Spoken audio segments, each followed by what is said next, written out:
Hello guys, welcome back to our YouTube channel. അപ്പം നമ്മൾ ഇന്ന് പോകുന്നത് എവിടെയാണെന്നറിയോ? ഷെയ്ഖ് സായിദ് മസ്ജിദിലാണ്. ഷെയ്ഖ് സായിദ് മസ്ജിദിൽ നമ്മൾ എത്തിപ്പെടുമെന്ന് അറിയത്തില്ല, കാരണം സമയം എത്രയായിരിക്കും? സമയം 5:30 ആയി. നമ്മളിപ്പം എനിക്ക് ദുബായിൽ നിൽക്കുന്നേ ഉള്ളൂ. നമ്മള് അബുദാബിയിൽ യെസ് ഒരു 120-140 വെച്ചിട്ട് തന്നെയാണ് ഇക്കു പിടിക്കുന്നത്. നമ്മളവിടെ എത്തുമെന്ന് അറിയത്തില്ല കൃത്യസമയത്ത്, ബാങ്ക് വിളിക്കുന്നതിന് മുന്നേ ഒക്കെ. Let's C. ഞങ്ങൾക്ക് ആഗ്രഹമുണ്ട് ഷെയ്ഖ് സായിദ് മസ്ജിദിൽ പോയിട്ട് നോമ്പ് തുറക്കണം എന്നുള്ളത്. അപ്പം ഞങ്ങൾ അങ്ങനെ ഷെയ്ഖ് സായിദ് മസ്ജിദിൽ ഇങ്ങനെ പോയിക്കൊണ്ട് നിൽക്കുകയാണ്. ഹെസമോള് ഓൾറെഡി നോമ്പൊക്കെ തുറന്നു കഴിഞ്ഞു. ഹെസമോള് കണ്ടില്ലേ, പാലൊക്കെ കുടിക്കണം. അപ്പോൾ നമ്മളിങ്ങനെ പോയിക്കൊണ്ട് നിൽക്കുകയാണ്. അപ്പോൾ പോകുന്ന വഴിക്കുള്ള കുറച്ച് കാഴ്ചകൾ നിങ്ങൾക്ക് കാണണം എന്നുണ്ടെങ്കിൽ, നാട്ടിലൊക്കെ ഉള്ള വ്യൂവേഴ്സ്, നമ്മുടെ ജബലാലി ഏരിയ ഒന്നും കണ്ടിട്ടില്ലാത്ത ആൾക്കാർ ഉണ്ടെങ്കിൽ നിങ്ങൾക്ക് ഈ ഒരു വീഡിയോ കണ്ടു നോക്കാം. ഞാൻ കുറച്ച് ഔട്ട്സൈഡ് വ്യൂ ഒക്കെ നിങ്ങൾക്ക് കാണിച്ചു തരാം. ഓക്കെ,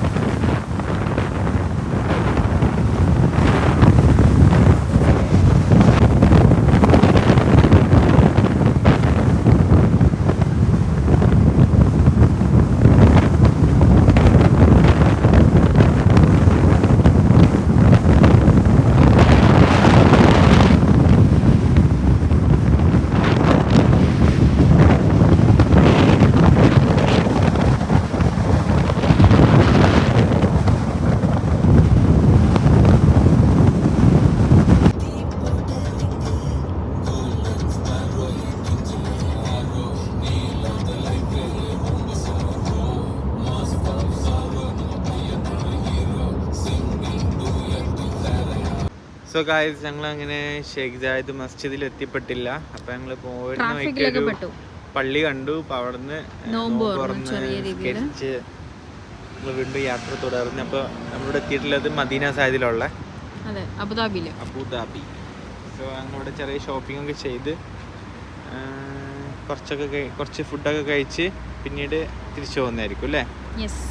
അപ്പോൾ നമ്മളിപ്പോൾ ഉള്ളത് അബുദാബിയിലാണ്, മദീന സായിദിലാണ് ഗൈസ്.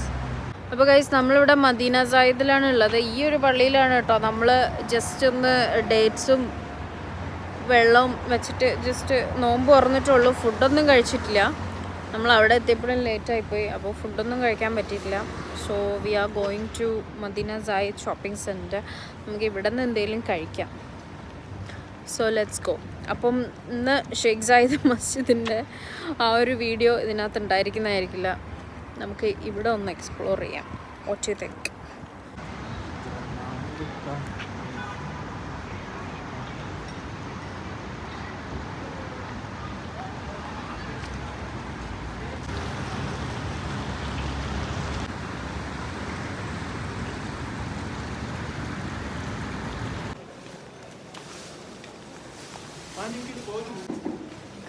അപ്പോൾ ഇത് മദീന സായിദിൻ്റെ ഉള്ളിലാണ്. കുറേ പഴയ സെറ്റപ്പാണ് കേട്ടോ ഇവിടുത്തെ ഷോപ്പുകൾ. പക്ഷെ സാധനങ്ങൾ പഴയതല്ല കേട്ടോ, സാധനങ്ങളൊക്കെ ലേറ്റസ്റ്റ്.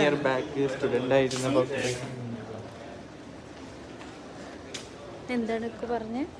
10 year back സ്റ്റുഡന്റ് ആയിരുന്നപ്പോൾ ഉണ്ടല്ലോ, ഒരുപാട് വന്നിട്ടുണ്ട് ഈ ഷോപ്പ്. യെസ്, ഇക്ക് ഇവിടെയാണ് പഠിച്ചത്, അബുദാബിയിൽ സ്കൂളിലൊക്കെ. അപ്പോൾ ഇവിടെ ഒരുപാട് അങ്ങനെ വന്നിട്ടുണ്ടായിരുന്നു. ഇവിടെ നോക്കൂ, കുഞ്ഞു കുട്ടികളുടെ കളക്ഷൻസ് നല്ല ഭംഗിയുണ്ട്. നമുക്ക് ആദ്യം ഫുഡ് അടി കഴിഞ്ഞിട്ട് ഇവിടേക്ക് ഒന്ന് എക്സ്പ്ലോർ ചെയ്യാം, നടന്ന് കാണാം. വല്ലതൊക്കെ കിട്ടിയാൽ മേടിക്കാം.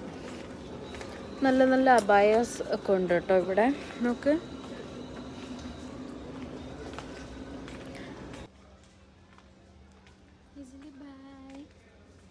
മദീന സായിദിൽ പൊതുവേ കുറേ സാധനങ്ങൾക്കൊക്കെ കുറച്ച് റേറ്റ് കൂടുതലാണ് എന്നെനിക്ക് തോന്നിയിട്ടുണ്ടായിരുന്നു. എന്തായാലും അതെല്ലാം കഴിഞ്ഞിട്ട് ഞങ്ങളൊരു റെസ്റ്റോറൻറ്റിൽ കയറിയിട്ടുണ്ടായിരുന്നു. ഇഫ്താറിന് സമയമായിട്ടുണ്ടായിരുന്നു. ആ ഒരു സമയത്താണ് കേട്ടോ നമ്മൾ ഈ ഒരു റെസ്റ്റോറൻറ്റിൽ പോയത്. മെനു ഒക്കെ കാര്യമായിട്ട് ഞങ്ങൾ ചെക്ക് ചെയ്യുന്നത് പോലെ തന്നെ ഹെജ് ബേബിയും ചെക്ക് ചെയ്തിട്ടുണ്ടായിരുന്നു. അവൾക്ക് എന്താ മനസ്സിലായെന്ന് എനിക്കറിയത്തില്ല, പക്ഷേ എന്തൊക്കെയോ മനസ്സിലായി. നമ്മളൊരു ഫാൻസി റെസ്റ്റോറൻറ്റിലാണ് വന്നിരിക്കുന്നത് അല്ലേ? നല്ല ആംബിയൻസ് ഒക്കെ ഉള്ള റെസ്റ്റോറൻറ്റാണ്. ഇനി ഫുഡും കൂടി കഴിച്ചു നോക്കിയിട്ട് എങ്ങനെയുണ്ടെന്ന് പറഞ്ഞു അല്ലേ? ചായയുടെ ഗ്ലാസിൻ്റെ നീളം നോക്ക്, വലിപ്പം.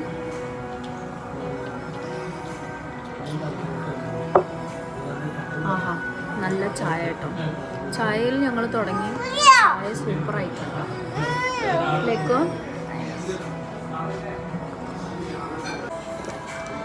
ഇലയുടെയും കട്ട്ലറ്റ് നമ്മൾ ഓർഡർ ചെയ്തിട്ടുണ്ട്. നല്ല ഹാർട്ട് ഷേപ്പിലുള്ളൊരു ബീഫ് കട്ട്ലറ്റും നല്ല അടിപൊളി ഒരു ഇലയുടെയും നമുക്ക് കിട്ടിയിട്ടുണ്ടായിരുന്നു. ഈ ഒരു ബീഫ് കട്ട്ലറ്റ് ടേസ്റ്റ് ചെയ്ത് നോക്കിയിട്ടുണ്ടായിരുന്നു. ഈ ഒരു ബീഫ് കട്ട്ലറ്റ് പറയാതിരിക്കാൻ വയ്യ, അത്രയും ടേസ്റ്റി ആൻഡ് യമ്മി ആയിരുന്നു. പിന്നെ ഞാൻ ഇലയുടെ ട്രൈ ചെയ്യാൻ വേണ്ടിയിട്ട് കുറേ നോക്കിയിട്ടുണ്ടായിരുന്നു. ഇലയുടെ ഇങ്ങനെ പിന്നീട്ടും വരുന്നുണ്ടായിരുന്നില്ല, കുറച്ച് കട്ടി കൂടുതലായിരുന്നു കേട്ടോ ഇലയുടെ എനിക്ക് അത്ര വലിയ ഇഷ്ടമൊന്നും ആയിട്ടുണ്ടായിരുന്നില്ല. പക്ഷേ കട്ട്ലറ്റ് ഒരു രക്ഷയില്ലാത്തൊരു കട്ട്ലറ്റായിരുന്നു. സൂപ്പറായിരുന്നു കേട്ടോ ആ ഒരു കട്ട്ലറ്റ്. പിന്നെ അവർ തന്ന ഈ ഒരു ചായ വലിയൊരു ഗ്ലാസ്സിലാണ് നമുക്ക് തന്നതെങ്കിലും അത്രയും വലിയ ഗ്ലാസ് ചായ നമുക്ക് കുടിക്കാൻ തോന്നുമായിരുന്നു. കാരണം അത്രയും നന്നായിട്ട് അവർ ഉണ്ടാക്കിയിട്ടുണ്ടായിരുന്നു. അപ്പോൾ ആ ചായയും ഇലയുടെയും കട്ട്ലറ്റും ഒക്കെ ഞാൻ കഴിച്ചിട്ടുണ്ടായിരുന്നു. പിന്നെ ഞാൻ ഇലയുടെ വിചാരിച്ചു കുറച്ച് മധുരം ആയതുകൊണ്ട് കുറച്ച് ബാക്കി വെക്കാം, ഇനി ഓർഡർ ചെയ്ത ഫുഡെങ്ങാനും സ്പൈസി ആണെന്നുണ്ടെങ്കിൽ ഈ ഒരു ഇലയുടെ യൂസ്ഫുൾ ആവുമല്ലോ എന്ന് വിചാരിച്ചിട്ടാട്ടോ ഒരു സൈഡിലേക്ക് ഞാനത് മാറ്റി വെച്ചിട്ടുണ്ടായിരുന്നത്. പിന്നെ ഈ ഒരു ഫ്രഞ്ച് ഫ്രൈസ് ഞങ്ങൾ ഓർഡർ ചെയ്തത് എന്തിനാന്ന് വെച്ച് കഴിഞ്ഞാൽ ഹെസ ബേബീനെ പിടിച്ചിരുത്താൻ കുറച്ച് ഫ്രഞ്ച് ഫ്രൈസാണ് നമ്മൾ ഓർഡർ ചെയ്തിട്ടുണ്ടായിരുന്നത്. പക്ഷേ ഇത് ഒരു ലോഡ് ഫ്രഞ്ച് ഫ്രൈസ് അവർ കൊണ്ടുവന്ന് വെച്ചിട്ടുണ്ടായിരുന്നു. പിന്നെ ആസ് പാരൻസ് ഞങ്ങൾ ഒരിക്കലും ഫ്രഞ്ച് ഫ്രൈസ് കൊച്ചു കുഞ്ഞുങ്ങൾക്ക് കൊടുക്കണം എന്ന് റെക്കമെൻഡ് ചെയ്യാത്തൊരു സാധനമാണ്. കാരണം എന്താണെന്ന് വെച്ച് കഴിഞ്ഞാൽ ഫ്രഞ്ച് ഫ്രൈസ് അത്ര നല്ലൊരു സംഭവമല്ല. നമുക്ക് പറ്റുകയാണെങ്കിൽ പൊട്ടാറ്റോ പോലത്തെ ഐറ്റംസൊക്കെ നമുക്ക് വേണമെങ്കിൽ പുഴുങ്ങിയിട്ട് കുറച്ച് കുരുമുളക് ഉപ്പും മാത്രം ഇട്ടിട്ട് നമുക്ക് കുഞ്ഞുങ്ങൾക്ക് കൊടുക്കാവുന്നതാണ്. ഒരിക്കലും നമ്മൾ ഫ്രഞ്ച് ഫ്രൈസ് റെക്കമെൻഡ് ചെയ്യുന്നില്ല. പിന്നെ ഇതുപോലുള്ള സിറ്റുവേഷൻസിൽ അവരെ ഒന്ന് അടക്കിയിരുത്താൻ വേണ്ടിയിട്ട് എന്തെങ്കിലും ഒരു സാധനം കയ്യിൽ കൊടുക്കണമല്ലോ എന്ന് വിചാരിച്ചിട്ട് ഓർഡർ ചെയ്തൊരു സംഭവമാണ് കേട്ടോ ഈ ഒരു ഫ്രഞ്ച് ഫ്രൈസ്. അപ്പോൾ ഞങ്ങൾ പൊതുവേ റെസ്റ്റോറൻറ്റിലൊക്കെ പോയാൽ മിക്കവാറും നമ്മൾ നഗ്ഗറ്റ്സ്, ഓംലെറ്റ് അങ്ങനത്തെ സാധനങ്ങളാണ് ഹെസമോൾക്ക് വേണ്ടിയിട്ട് ഓർഡർ ചെയ്ത് കൊടുക്കുക. അല്ലെങ്കിൽ കോൺ സൂപ്പ്. ഇവിടെ എന്തായാലും കോൺ സൂപ്പ് അവൈലബിൾ ആയിട്ടുണ്ടായിരുന്നില്ല. അതുകൊണ്ട് തന്നെ ഞങ്ങൾ നല്ല അടിപൊളി മട്ടൺ സൂപ്പ് ഓർഡർ ചെയ്തിട്ടുണ്ടായിരുന്നു. പിന്നെ നമ്മൾ ഓർഡർ ചെയ്തിട്ടുണ്ടായിരുന്ന ബാക്കി സാധനങ്ങളൊക്കെ വന്നിട്ടുണ്ടായിരുന്നു. പുട്ട്, നൈസ് പത്തിരി, പൊറോട്ട, മട്ടൻ കറി അങ്ങനത്തെയൊക്കെ കുറേ ഐറ്റംസ് വന്നിട്ടുണ്ടായിരുന്നു. ആദ്യം തന്നെ ഞാൻ ഈ ഒരു പുട്ടും ഈ ഒരു മട്ടൻ കറിയും ട്രൈ ചെയ്യാൻ വേണ്ടി പോവാണ്. ഞങ്ങൾ ആദ്യം ഒരിക്കൽ ട്രൈ ചെയ്തിട്ടുണ്ടായിരുന്നു. കുറച്ച് സ്പൈസി കൂടുതലായതുകൊണ്ട് എനിക്ക് മാത്രമല്ല കേട്ടോ, ഞാൻ പൊതുവേ സ്പൈസി കഴിക്കാറില്ല. എന്നാലും കുറച്ചൊക്കെ സ്പൈസി ഞാൻ അഡ്ജസ്റ്റ് ചെയ്യാറുണ്ട്. പക്ഷേ ഇക്കു സ്പൈസിയൊക്കെ കഴിക്കുന്ന ഒരാളാണ് കേട്ടോ. ഇക്കുന് പോലും അത് നല്ല സ്പൈസി ആയിട്ട് തോന്നിയിട്ടുണ്ടായിരുന്നു. അപ്പോൾ നമ്മളതൊന്ന് ഓൾട്ടറേഷന് വേണ്ടി കൊടുത്തിട്ടുണ്ടായിരുന്നു. അപ്പോൾ അവർ നന്നായിട്ട് സ്പൈസി കാര്യങ്ങളൊക്കെ കുറച്ചിട്ട് തന്നിട്ടുണ്ടായിരുന്നു. അപ്പം നല്ലൊരു ടേസ്റ്റ് ഉണ്ടായിരുന്നു കേട്ടോ ഈ ഒരു മട്ടൻ കറിക്ക്. ഈ ഒരു പുട്ടും ഇങ്ങനെ കുഴച്ചടിച്ച് തിന്നാനായിട്ട്. അപ്പോൾ ഇക്കു അവിടെ മട്ടൻ സൂപ്പ് ഇങ്ങനെ കുടിച്ച് കഴിഞ്ഞിട്ടില്ല. അതിൻ്റെ അകത്ത് ഒരു ലെഗ് പീസ് കിട്ടിയിട്ടുണ്ടായിരുന്നു ഇക്കുന് മട്ടൻ സൂപ്പെന്ന്. അപ്പോൾ അതിൻ്റെ ഉള്ളിലുള്ള സംഭവം വലിച്ചെടുക്കാൻ വേണ്ടിയിട്ടുള്ള പരാക്രമമാണ് നടക്കുന്നത്. അതിനുശേഷം ഇക്കു പൊറോട്ട കഴിച്ചിട്ടുണ്ടായിരുന്നു. പൊറോട്ട നല്ല ടേസ്റ്റ് ഉണ്ടെന്ന് ഇക്കു പറഞ്ഞിട്ടുണ്ടായിരുന്നു.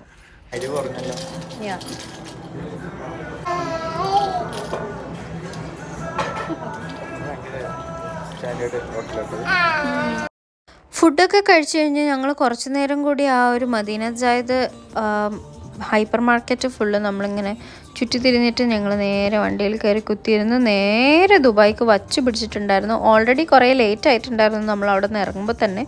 ഏകദേശം ഒരു 12 മണി 12:30 ആയിട്ടുണ്ടായിരുന്നു. നിങ്ങൾക്ക് ഈ ഒരു വണ്ടിക്കകത്ത് കാണിക്കുന്ന ഈ ഒരു ക്ലോക്ക് നോക്കിയാൽ നിങ്ങൾക്ക് മനസ്സിലാവും എത്ര ടൈം ആയിട്ടുണ്ട് എന്നുള്ളത്. ഞാനിപ്പോൾ വോയിസ് ഓവർ ചെയ്യുമ്പോൾ ടൈം ഞാൻ മാറി പറയുന്നുണ്ടാവും, ബട്ട് നിങ്ങൾക്കത് ചെക്ക് ചെയ്താൽ നിങ്ങൾക്ക് മനസ്സിലാവും കേട്ടോ. അപ്പോൾ ഇതാണ് Abu Dhabi Abu Dhabi to Dubai road. ഈ ഒരു റോഡ് നിങ്ങൾ കണ്ടിട്ടില്ലാത്തവരുണ്ടെങ്കിൽ എന്നൊന്ന് കണ്ടോളൂ കേട്ടോ. നല്ല വിശാലവും വിസ്തൃതിയൊക്കെ ഉള്ളൊരു റോഡാണ്. എന്തായാലും ഫൈനലി ഞങ്ങൾ ദുബായിലേക്ക് എത്തിച്ചേർന്നിട്ടുണ്ടായിരുന്നു. എന്നിട്ട് നല്ല അടിപൊളി ഒരു സുഹൂറ് കഴിക്കാൻ വേണ്ടിയിട്ട് പോയിട്ടുണ്ടായിരുന്നു. ഈ ഒരു റെസ്റ്റോറൻറ്റിൻ്റെ റിവ്യൂ നമ്മൾ ഓൾറെഡി ഒരു വീഡിയോയിൽ അപ്ലോഡ് ചെയ്തിട്ടുണ്ടായിരുന്നു. കാണാത്തവരുണ്ടെങ്കിൽ പോയി കണ്ടോളൂ.